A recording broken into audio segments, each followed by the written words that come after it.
Here to just share some very brief thoughts with you about an important matter, something that doesn't come under much discussion nowadays, but it needs our attention. It certainly needs our attention, inshallah.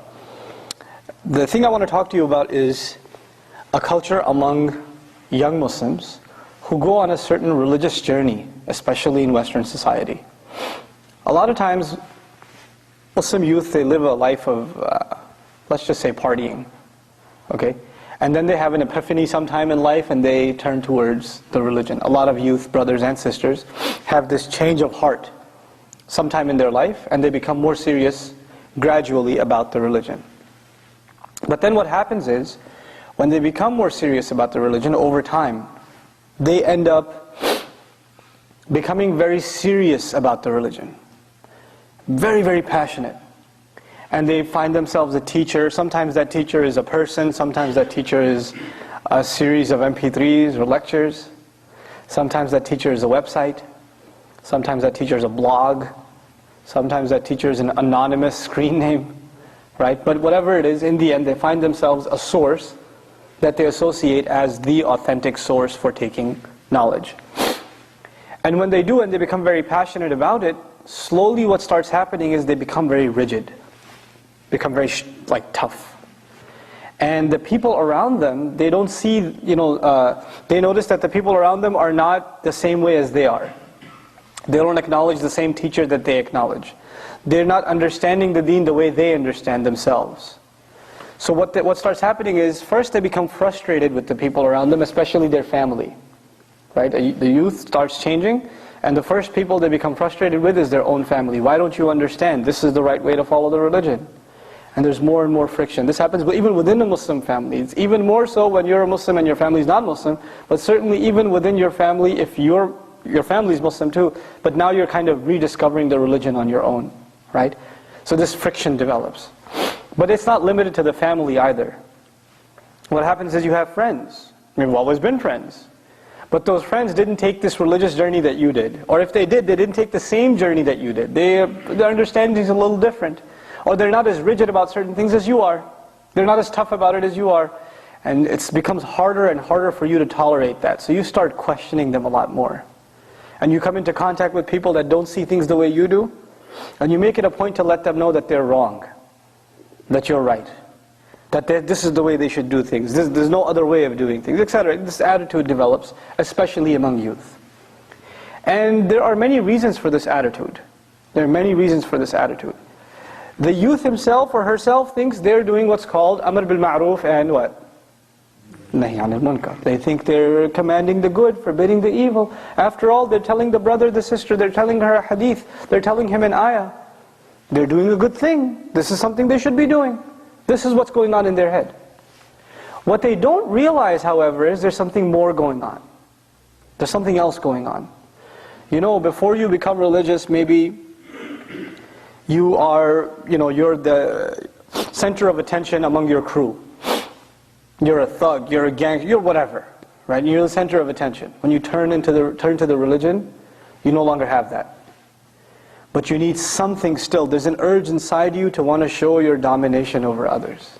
There's an urge inside you. I want to show people that I'm in some way, shape or form superior. And in this devious way, sometimes without the person even realizing it, most of the time they're telling people their religious opinion in a show of expressing their superiority. They want to make sure the other person feels like they don't really know the religion. I know the religion. Let me tell you how it's supposed to be. Let me teach you the ayah. Let me teach you the hadith. Don't you know it's this way or that way or the other way? So the religion itself becomes a means by which you promote your own ego. It's ironic because the religion was revealed so we humble ourselves. The deen came so we humble ourselves. And now we're using that very deen to express our arrogance. And this is not just something that happens among the youth, by the way. This happens among elders too. Iblis, on what occasion did he refuse Allah Azza wa Jal? He refused to make sajda, right?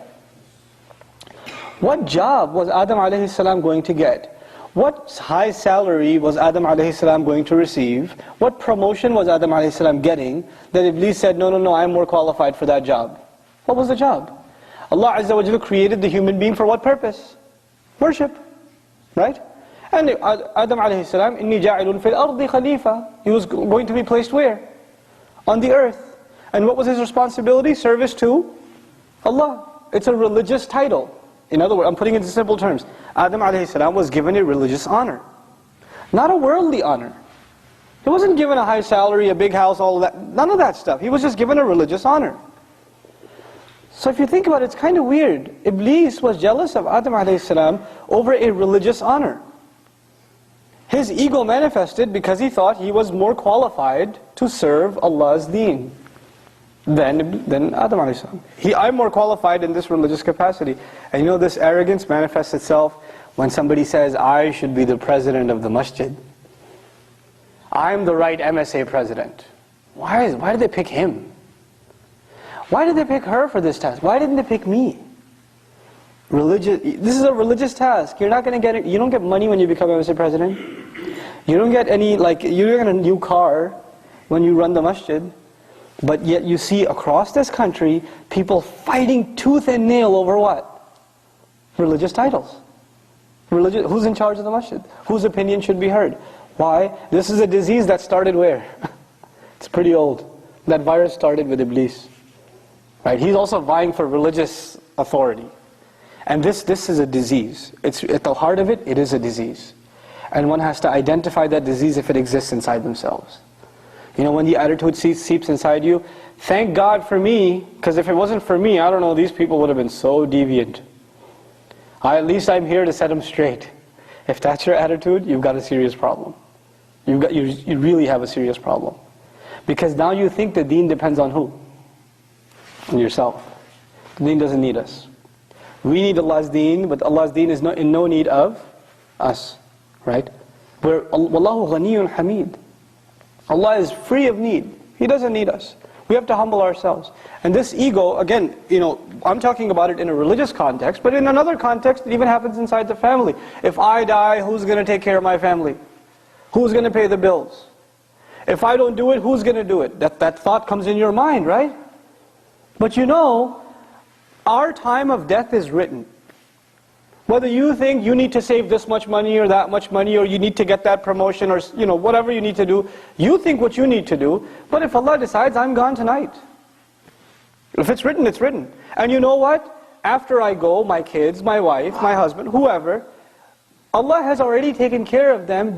I should never have thought I was the one taking care of them to begin with. I wasn't the one taking care of them. Allah was. He had been all along. I was deluding myself into thinking it depended on me. Nothing depends on me. Nothing depends on me. I am not the source of any good. Allah is the source of all good. That you know, when ego is the root problem, where does ego come from? Ego comes from the source point. The starting point is when someone doesn't truly appreciate what Allah is, who Allah is.